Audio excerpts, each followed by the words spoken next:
মেয়েদের কোন অভ্যাসটা একদম ভালো লাগে না? কিচ্ছু না, মেয়েদের একটা জন্মসূত্রে পাওয়া অভ্যাস, এটা আমার মারও আছে, এটা আমার বোনেরও আছে, এটা আমার বান্ধবীদেরও আছে।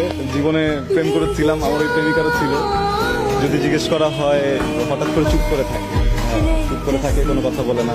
তখন গিয়ে যদি জিজ্ঞেস করি কি ব্যাপার, প্রবলেম, মানে এই কিছু না বলার পরে যদি কোনো পুরুষ মেনে নেয় যে আসলেই কিছু হয়নি, আর পুরুষটা যদি চুপ থাকে, ওর জীবন শেষ। ওর জীবন শেষ।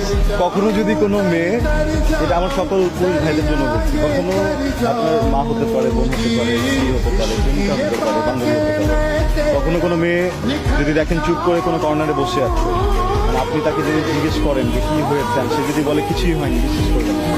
তাকে তারপরে খোয়াবেন, তাকে বলবেন যে সেটা কি, আমি কিছু করছি, আমি অনেক ভুল করছি, আমি sorry।